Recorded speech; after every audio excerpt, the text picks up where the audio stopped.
a shoulder shimmy. Hey, little shoulder shimmy. Let's turn this down.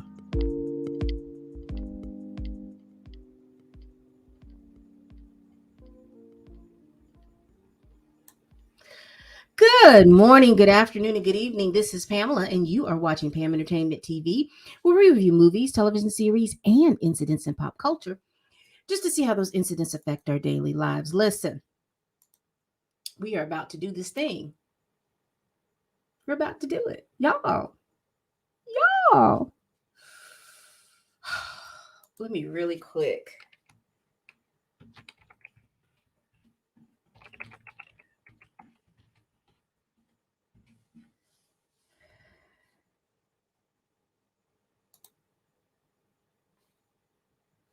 What happened to it?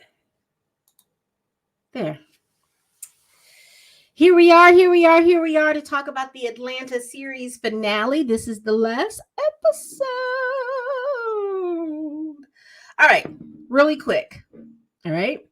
So we see it starts off. We see Darius, Ern, and Alfred. They're at the house. Alfred is making smoothies, and they're all supposed to be getting ready to go to this restaurant that they're going with Van. Van has decided that they were going to go to this restaurant. Now I thought it was going to be like a farewell dinner for them, but it's just a normal day for them. They just decided that they were going to go to this restaurant.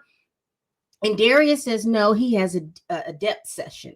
And then he describes is that he's in like a sensory blocking saltwater tank that he goes and he does sessions in it every week. He says it helps clears his mind and do all that other stuff. I've heard of those tanks. I know that they use those tanks sometimes for emotional healing or to assist you with some emotional healing. But that's all I know about those tanks. I know there's sensory deprivation, and so people say they get good sleep or get good deep sleep where they can dream in those tanks.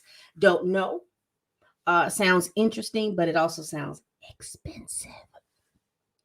So anyway, we're basically following Darius on this. And the title of this episode is It Was All a Dream, which to me was interesting because a lot of the things that we see Darius go through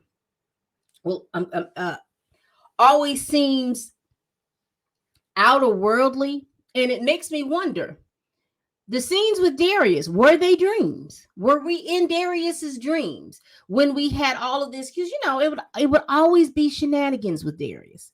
But that's interesting. But let's continue. So he says he has to go to the pharmacies first. He goes to the pharmacy, and guess who he sees? Y'all, if y'all didn't recognize the lady that he was talking to, that is old Freddie Brooks from Hillman College. A Different World back in the day. She played Freddie Brooks, honey. It was nice to see her. And if you don't, that's Cree Summers. And if you don't know who Cree Summers in, you may not have seen, if you're in this age group, what do I call y'all? There's millennials, but y'all have children. Is it Gen Zers? So if you're not familiar with her face, I would say if you're 25 or younger, if you're not familiar with her face, you may be familiar with her voice because she has voiced probably 30, 40 iconic voices on different cartoons that you're familiar with. So look up Cree Summers and then see who she's voiced, and that's where you'll know her from.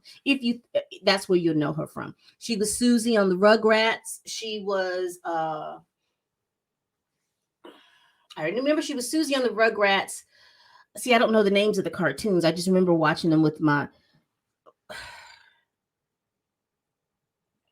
Anyway, child. Anyway, she has voiced and she continues to voice a lot of your faves.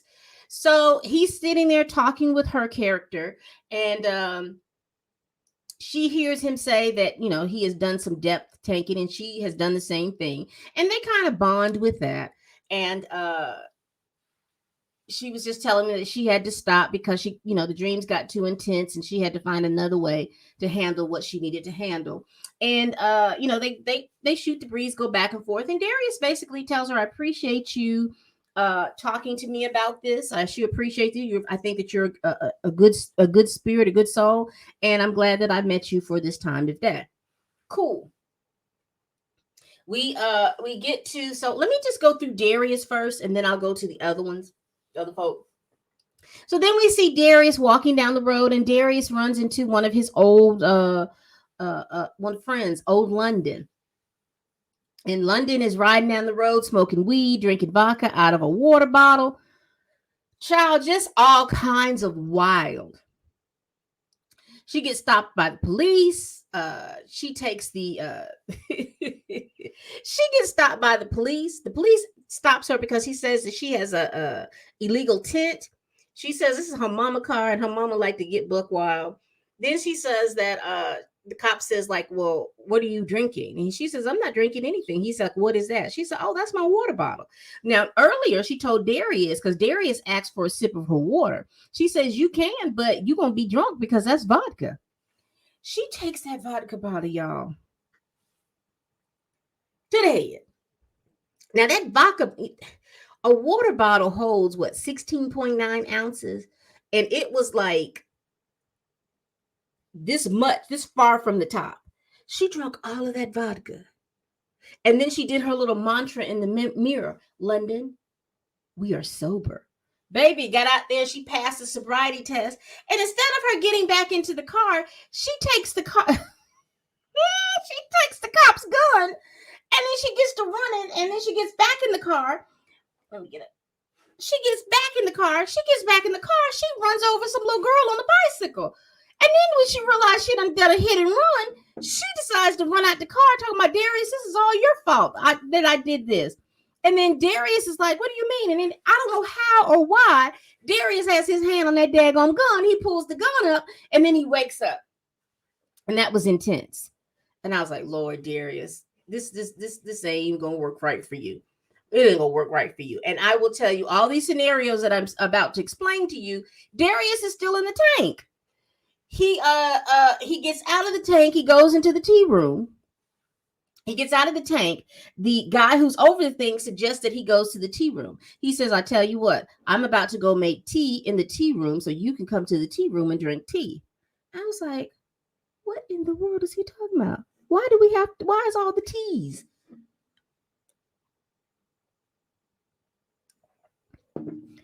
So Darius goes in the tea room. There are 3 women in there, and the guy is what he said he was doing. He's making tea in the tea room. He gives Darius some tea. And at first, the way the women are like, oh, I just love this place, especially the tea. Yes, the tea in the tea room. At first, I thought, well, maybe the tea has some marijuana in it. I'm just curious. I was like, well, maybe the tea has marijuana in it. And so, because everybody's like the tea. And so Darius looks at, I guess he looked at he didn't look at the TV there because I don't think there was a TV in there. And then he decides, oh, she hasn't woken up. So he takes one of the ladies and he shakes her. He's like, wake up, wake up. And I'm like, they throw him out of the tea room. He wakes up again. He goes back to sleep. Then this is what was really sad. You see Darius go to a door and the guy was like, what are you doing here? How are you? What are you doing here? And it ends up it's his brother. And his brother has passed away. And so Darius goes in there and he's talking to him. He was like, well, I can't stay long. I just wanted to come by to see this, to see how you're doing. And the brother was like, oh, you're not going to stay? And Darius looks at him. And it's a look like, I think at first Darius thought he was dead. Like, oh, you not staying? Because they started talking about jollof rice and all this other stuff. So I guess I didn't know this, but I didn't know that Darius was Nigerian. His folks were from Nigeria. I did not know that. And he talks about his folks and he asks how mom and dad was doing. And you see the brother goes to the back, but then you see he kind of fades away a little bit. He just kind of fades away, and that lets me understand, hey, he done lost his brother and his folks. So Darius was out here alone. I said, no wonder he was so tight with Paperboy, and like I said, it may be an episode that I missed because I will tell you that first season, I it was a hit or miss of me watching all the episodes in the first season, so I may have missed something. But it's a wonderful thing to have to go back, and now that all the episodes are done, I can binge watch all of Atlanta and then get a good little chuckle back and forth. But anyway, he wakes up from that. And then, so let's get into Ern and them. So Ern and Al get to the place, and they're just like, look at this crap. How you park your car and then got to give your key up to somebody? You might as well have kept your key. Talking about this supposed to be valet parking. This ain't valet parking, and it's not. It is self-service. It is really, you're just giving your key to a stranger because there's no reason for him to have your key. If you parked your own car, there's no reason for him to have your key. There's no reason for him to have your key because basically it's self-service. You might as well just park. I mean, you could have people out there guiding where people park, but technically it's just self-parking. They go into the restaurant, and as they go in, they kind of see some of the things that they believe is bootleg. And they talk about how they have to get into these booths. They talk about how the towels are usually you get the little white towels. Well, these people give you a colorful towel, to hot towel to wipe their hands. They were talking about the food and how, oh my God, there's corn in it and all this other stuff. And it was basically a testament. They're just going on, but they see a Popeyes across the street and they want to go to Popeyes. That's where they want to go.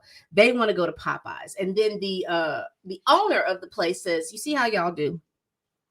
Y'all want all these things, and then when you get a black home, you sit up here and you criticize everything like something's wrong. And he started talking about, that sushi is supposed to, sushi chefs serve, fix and make the sushi with their hands.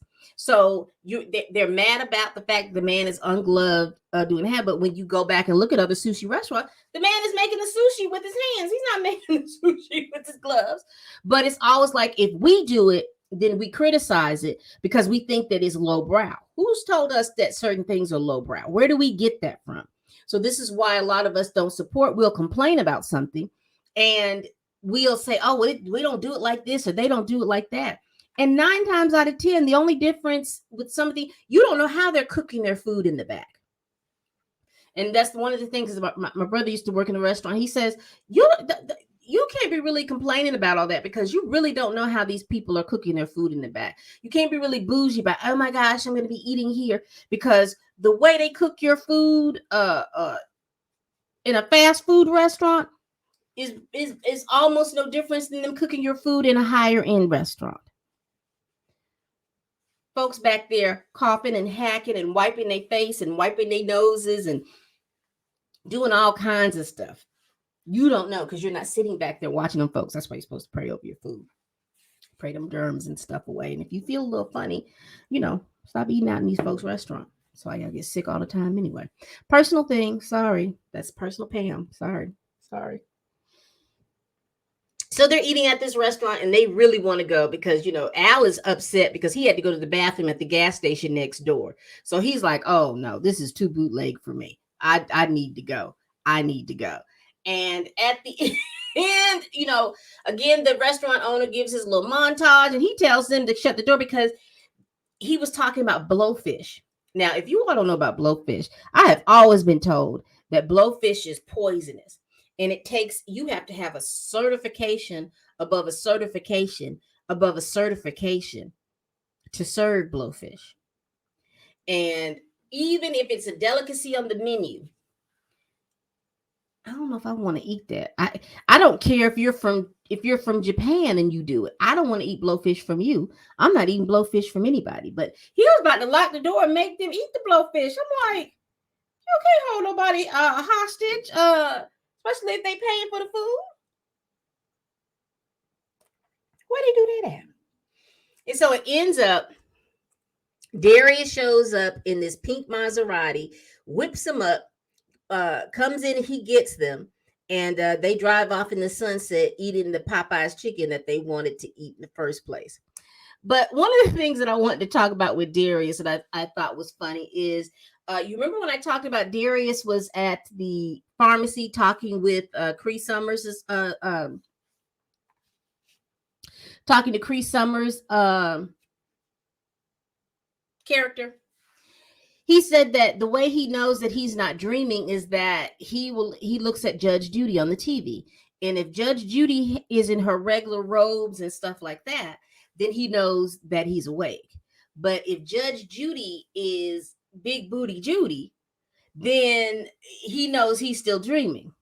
And what was so funny is, have y'all seen Judge Judy out from under them robes? There is a picture online, y'all.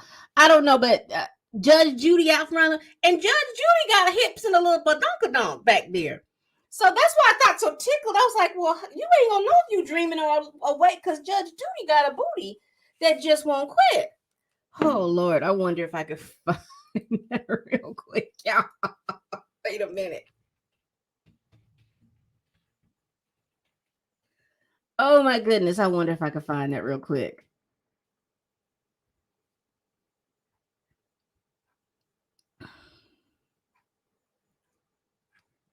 I didn't see this. Let me see. Judge Judy.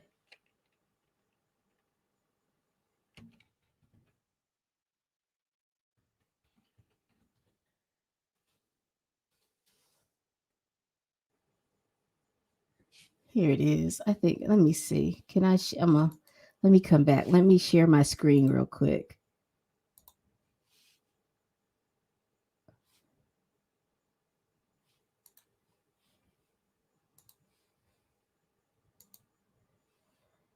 You see this right here? You see Judge Judy right here? Judge Judy got hips for days. If you look at this bigger picture right over here, Judge Judy got hips for days. Oh, let's see how we do this.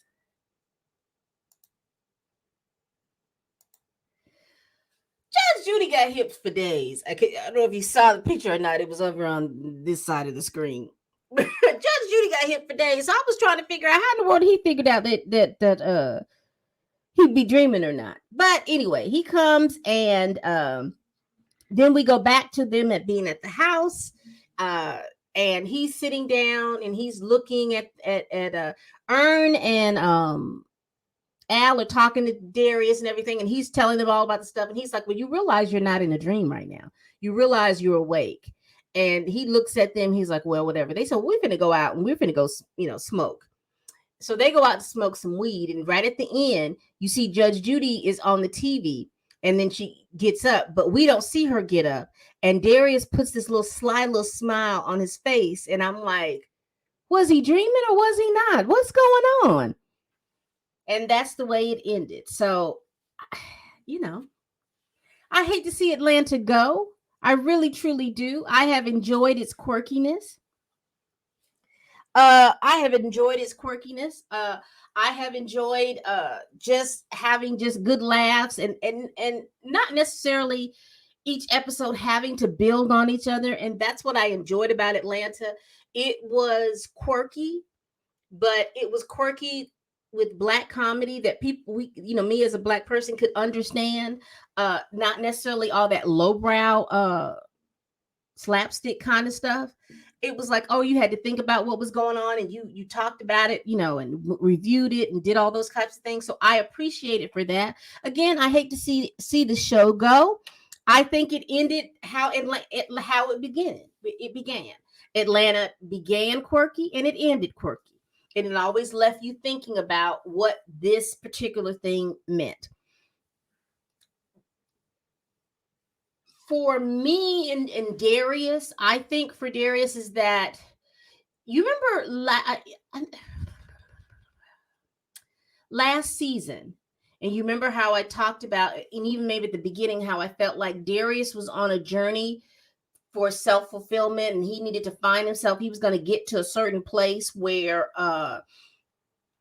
he was going to have to accept what he had and live within the boundaries. And I didn't want to say grow up because he was grown. He wasn't doing anything extremely childish, but I just felt like he had to get in a place that he was comfortable adulting. And I think with this, Darius is still on that journey to get there, but I think he's now aware of the fact that he's going to have to be a little bit more comfortable adulting. We see Ern and Van, we see that they're in a good place and that they're going to be going to LA pretty soon. So we see that Ern has gotten to the point where he now feels more comfortable being a man. He always was, but now he doubted himself so much, but now he seems like he feels much more comfortable in that. With him taking the responsibilities of making sure that he is employed, making sure that he can be there for Van and be there for Lottie. And, everyone sees him as the responsible person that he always knew he was. I see Van feeling a little bit more comfortable in her skin. Uh, Understanding her roles right now. She has different roles. She has the stuff that she wants to be able to accomplish. She has her role as a mother. She has her role as Vern's girlfriend. And now she can figure out what she wants to do. If she wants to do something different, as far as, she's acting. So maybe going to LA and maybe her getting some acting gigs in LA will assist her out. We see Al. I Last episode made me understand that Al has to do a little bit better job of letting the people who love him around him know uh when he goes through things, because Al is the person that keeps these things in. You see that his foot was broken from tussling with that tractor and that pig. And so he may have told Ern did not divulge whether or not he was told about what happened at the farm, but he knows that something happened to where he hurt his foot. He broke his foot. But anyway, y'all, let's chop it up in the comments. What did y'all think about the show? What did y'all think about the show? Series finale. Do you think we'll get maybe something in the future with Atlanta? Maybe not a show. You think maybe we'll get a spinoff show with Darius? You think we'll get a spinoff show with Ern and Van in Los Angeles? Do you think we'll get something like that? Do you think we'd maybe get like an Atlanta movie? Interesting. That would be interesting. In about 3 or 4 years, get an Atlanta movie. All right, y'all. Please like and hit the subscribe button. After you hit the subscribe button, you will be then able to peruse all the playlists of movies and television series that I have reviewed. I have just recently reviewed the Wakanda Forever. I went and saw it in the movie theaters. Today is what? I saw it Thursday. I put a review up. I am going back. I'm going to let that be my initial review. I am going back to the movie to see it because I think I've missed some things, and I want to go back and make sure that I just think I missed some things because of the fact that it was so heavy with emotion. And sometimes when you're emotional like that, you miss some things. So I want to go back now that I know where the emotional parts are going to happen in the movie. I want to go back and then watch the movie again through the emotional parts. Go see it. It's a good watch. All right. Please hit that like button. It helps me in my engagement. Help me help you see me. And with all of that, people, bye-bye.